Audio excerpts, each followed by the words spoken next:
Monuments of Vadodara भाग 2। आप सभी का फिर से स्वागत है अम्बे ग्रुप ऑफ स्कूल्स के हारनी स्थित ब्रांच अम्बे और जय अम्बे विद्यालय में। इस वीडियो में शामिल स्थापत्य है सुरसागर म्यूजिक कॉलेज, 4 दरवाजा, सेंट्रल लाइब्रेरी, हजीरा का मकबरा, प्रताप विलास पैलेस यानी रेलवे कॉलेज, अरविंद आश्रम। अब हम जानेंगे सुरसागर के बारे में। जटाटवी गलज्जल प्रवाह पावितस्थले कलेवलम्ब्यलम्बितां भुजङ्गतुङ्गमालिकान्तवड्डमड्डमड्डमन्निनादवड्डमर्वयं चकार चण्डताण्डवं तनोतु नः शिव। जय अम्बे विद्यालय से सुरसागर तालाब के बारे में जानकारी दूंगी। संस्कार नगरी वडोदरा शहर। सुरसागर तालाब को जानने से पहले हमें सुरसागर के बनाने वाले सुरेश्वर देसाई को जानना अत्यंत आवश्यक है। यह बात तब की है जब वडोदरा शहर में श्री गायकवाड़ की रियासत नहीं थी। तब सुरेश्वर देसाई वडोदरा शहर का संचालन किया करते थे। पूरी जिम्मेदारी सुरेश्वर देसाई के हाथों में थी। एक रात को सुरेश्वर देसाई के स्वप्न में हनुमान जी आए और कहा, इस जगह को खुदवाओ। उस समय उन्होंने वहाँ खुदाई करवाई और वहाँ से हनुमान जी की मूर्ति के साथ साथ शिव जी की भी मूर्ति निकली। सुरेश्वर देसाई ने उस जगह पर तालाब का निर्माण करवाया और तालाब के किनारे शिव जी की स्थापना की। हनुमान जी की मूर्ति को वो अपने घर ले गए। उस तालाब का नाम चंदन तालाब रखा गया, पर बाद में नगरवासियों ने सुरेश्वर देसाई की याद में चंदन तालाब का नाम सुरसागर तालाब रख दिया। जैसे कि आप जानते हो, सुरेश्वर देसाई ने 1750 में इस तालाब की नींव रखी थी। जब ये तालाब बनाया गया तब 200 बाई 400 स्क्वायर फीट का ही था, लेकिन 1870 और 1875 के बीच में मल्हाराव गायकवाड़ ने फिर से इसका जीर्णोद्धार करवाया और हाल के मौजूदा समय में बड़ौदा महानगर पालिका ने 38 करोड़ रुपए की लागत से इसका फिर से जीर्णोद्धार करवाया है। ये जो आप तालाब देख रहे हो 1057 मीटर लंबा, 665 मीटर चौड़ा, 12 फीट गहरा है ये। और ये जो आपने बीच में हरेश्वर महादेव की प्रतिमा देख रहे हो 120 फीट लंबी है और उसको 8 किलो सोने की परत से बनाने का 2022 तक बनाने का उनको निश्चय किया है। जय हिंद। अब हम जानेंगे म्यूजिक कॉलेज के बारे में।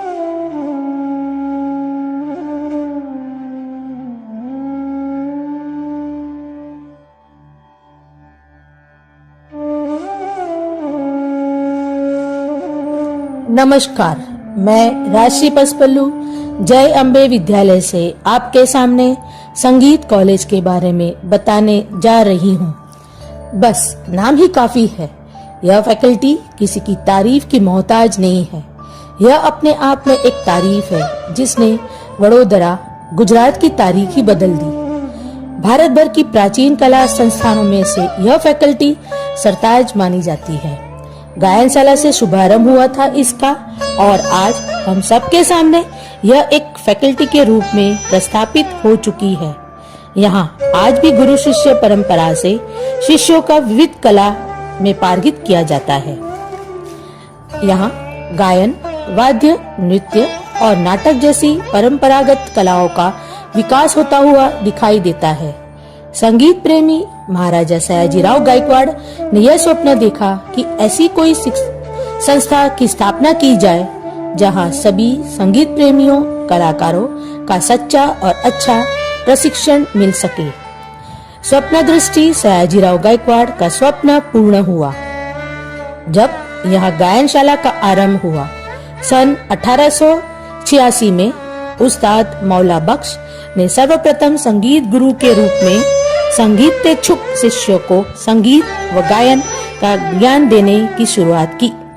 यहाँ बच्चों को बिना मूल्य शिक्षा दी जाती और श्रेष्ठ कलाकारों को छात्रवृत्ति यानी कि स्कॉलरशिप भी मिलती थी। सन 1949 में गायनशाला को महाराजा सयाजीराव यूनिवर्सिटी में समाविष्ट किया गया और फिर 30 जून 1953 में वह सौभाग्यशाली दिन था जब इस गायनशाला को नया नाम मिला और वो नाम था college of music, dance and dramatics. और देखते ही देखते इस कॉलेज को एक फैकल्टी का दर्जा दिया गया और मार्च 1984 में यह महान संस्था को नाम मिला फैकल्टी ऑफ परफॉर्मिंग आर्ट्स। शिष्य यहाँ बीपीए, एमपीए और पीएचडी की डिग्री पा सकता है। इस फैकल्टी में कलाकारों को एक प्लेटफॉर्म उपलब्ध किया गया है जो अपने सुनहरे भविष्य बना सकते हैं। यहाँ उम्र की कोई सीमा नहीं है। बच्चे, हाउसवाइफ, बुजुर्ग, बिजनेसमैन इसका लाभ ले सकते हैं। यहाँ इवनिंग क्लासेस भी होते हैं जहाँ डिप्लोमा का कोर्स करवाया जाता है। धन्यवाद। अब हम देखेंगे वडोदरा के 4 दरवाजे। वडोदरा, जिसे पहले बड़ौदा नाम से जाना जाता था, गुजरात राज्य का तीसरा सबसे जनसंख्या वाला शहर है। ये एक शहर है जो सुंदर स्थापत्य के लिए जाना जाता है। समय समय पर इस शहर के नए नामकरण होते रहे, जैसे वारावती, वातपत्रक, बड़ौदा और 1971 में वडोदरा। आज हम बात करने जा रहे हैं वडोदरा के 4 दरवाजे के बारे में, जो अपने आप में एक इतिहास है।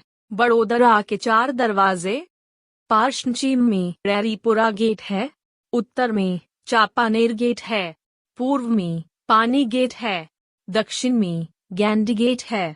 सबसे पहले बात करेंगे पूर्व दिशा में आए हुआ पानी गेट के बारे में। दूसरा गेट पश्चिम दिशा में आया हुआ है, जिसका नाम है लहरीपुरा गेट। तीसरा गेट जो उत्तर दिशा में है, उसका नाम है चापानेर गेट। हमारा आखिरी और चौथा गेट है गैंडी गेट, जो दक्षिण दिशा में है। अब हम जानेंगे सेंट्रल लाइब्रेरी के बारे में। विद्यार्थी मित्रों, हम जिस जगह खड़े हैं उस जगह का नाम है सेंट्रल लाइब्रेरी। अपने आप में खुद ज्ञान का खजाना। श्री महाराजा सयाजीराव गायकवाड़ ज्ञान के प्रति रुचि और साक्षरता के प्रति जागरूकता का परिणाम यह लाइब्रेरी है।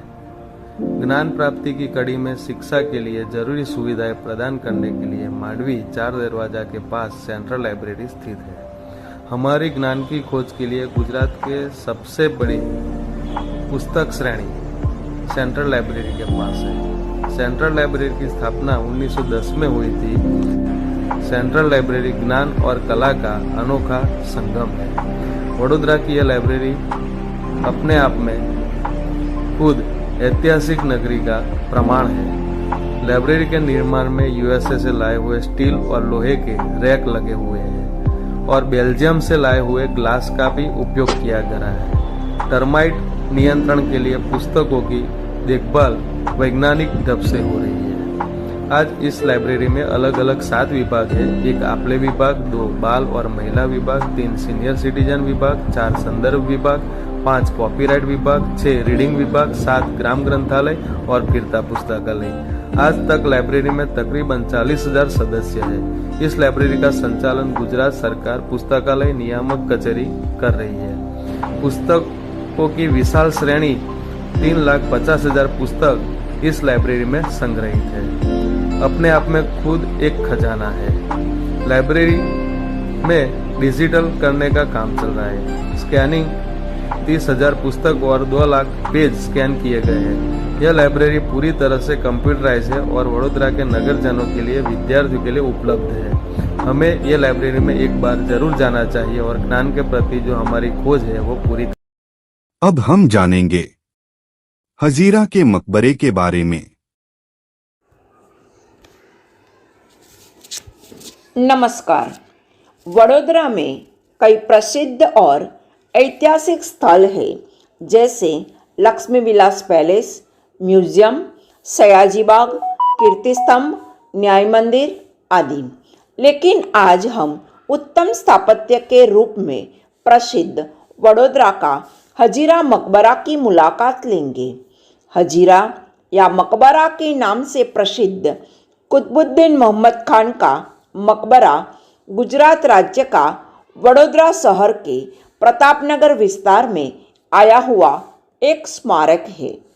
भारतीय पुरातत्व विभाग के सर्वेक्षण अनुसार इस मकबरा 15वीं सदी में बना हुआ है। तो चलिए दोस्तों, इस मकबरा का इतिहास जानिए।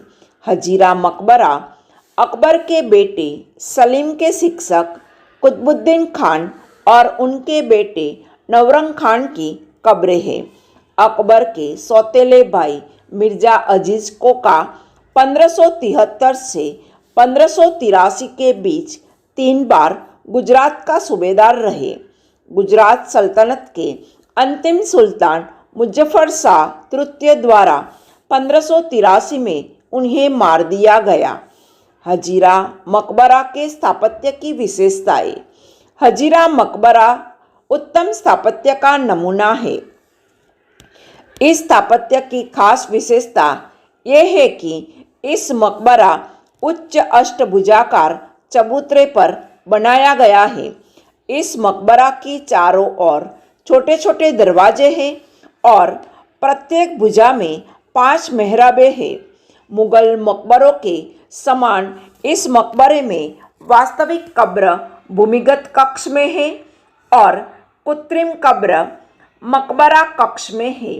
मकबरा कक्ष में सरदलों और मेहराबों पर तथा पूर्वी दीवार की जाली के ऊपर अरबी भाषा में कुरान की आयतें उत्कीर्ण है। छत के मुंडेर को गहरे लाल रंग में कंगूरा अभिप्राय से अलंकृत किया गया है। मकबरे के बेलनाकार गुंबद के निचले भाग में गहरे लाल रंग का पलस्तर किया गया था। दोहरे गुंबद वाला यह मकबरा संभवतः बाग के मध्य में बनाया गया था। अब हम जानेंगे प्रताप विलास पैलेस यानी कि रेलवे कॉलेज के बारे में। यह है प्रताप विलास पैलेस। यह नाम वडोदरा के अंतिम शासक प्रतापराव गायकवाड़ के नाम पे रखा गया है। ये पैलेस 55 एकड़ भूमि के केंद्र में खड़ा है। इसका निर्माण 15 फरवरी 1908 में शुरू हुआ और 30 जुलाई 1914 में पूरा हुआ, जिसकी साज सज्जा 1918 में पूरी की गई थी। इसे ब्रिटिश वास्तुकार चार्ल्स स्टेवेंस ने डिजाइन किया था। महल के चारों ओर हरी भरी झाड़ियां से घिरे विशाल लॉन और विशाल पेड़ों से ढके हुए रास्ते हैं। महल को पूरी तरह से पुनः जागरण शैली की वास्तुकला में डिजाइन किया गया है और इसमें पिरामिड्स, अर्धगोलाकार मेहराब, लालटन जैसे तत्व, बिल्स्ट्रड रिलिंग और आयनिक कॉलम जैसे शास्त्रीय लक्षण दिखाई देते हैं। आजादी के बाद बॉम्बे प्रांत ने 31 जनवरी 1949 को इन परिसरों को रेलवे को उपयोग के लिए दिया गया। इसके बाद रेलवे ने इस भवन को 6 जनवरी 1964 को 24 लाख में खरीद लिया। इस वीडियो में दिखाई देने वाला NAIR का मीनिंग है national academy of Indian railway. अब देखते हैं इसकी झलक।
अब हम अरविंद आश्रम के बारे में जानेंगे। ये हैं श्री अरविंद घोष। वे एक महान योगी एवं देशभक्त रह चुके हैं। श्री अरविंद घोष बड़ौदा में सन 1813 से 1906 तक रहे। उस अरसे में वे महाराजा श्री सयाजीराव गायकवाड़ के व्यक्तिगत सचिव और बड़ौदा की कॉलेज में उपाचार्य एवं अंग्रेज़ी विषय के प्रोफेसर थे। उन्होंने इस स्थान पर 6 साल से भी अधिक समय गुजारा था, जिसे आज अरविंद आश्रम या औरो निवास कहा जाता है। बड़ौदा के दांडिया बाजार विस्तार में यह आश्रम स्थित है, जिसमें 23 रूम, विशाल पुस्तकालय, स्टडी रूम, वितरण केंद्र तथा श्री अरविंद के अवशेष और उनके द्वारा लिखित या उनके बारे में सभी दुर्लभ पुस्तकें भी मौजूद हैं। यह आश्रम प्रत्येक ऐसे व्यक्ति के लिए खुला है जिन्हें ध्यान एवं आध्यात्मिकता में रुचि हो। इस आश्रम में प्रतिदिन योग और ध्यान सिखाए जाते हैं एवं एक्यूप्रेशर का प्रशिक्षण भी दिया जाता है। श्री अरविंद घोष के मुताबिक अच्छे भाव से काम करना चाहिए, क्योंकि काम ही हमारे शरीर की उत्तम प्रार्थना है। उनकी विचारधारा हमारे लिए प्रेरणादायक है तथा आश्रम में मिलती आत्मीय सकारात्मकता और शांति प्राप्त करने के लिए ये आश्रम की मुलाकात एक बार ज़रूर लेनी चाहिए। अस्तु। Name of teachers contributed in the video. For Sursagar, Preeti Bakshi and Kamlesh Barod. For Music College, Rajshri Paspallu and Parth Patel. For Char Darwaja, Pranav Amin and Neelam Bhatt. For Hajira Ka Maqbara, Hitesh Shukla. For Partap Vilas Palace, Yane Railway College, Girish Solanki and Geeta Langanoja. For Arvind Ashram, Alpesh Darji, Kalpana Patel and Nisha Contractor. Special thanks for anchoring Talha Kacchi. Inspired by Chairman Ambe Group of Schools, Shri Amit Shah. Concept by Shri Paresh Shah and Shri Hemant Dayalwal. Principal Ambe and Jai Ambe Vidyalaya, Harni, Vadodara. Edited by Vaishali Shah. Computer Teacher, English Medium. Part 3. Coming soon.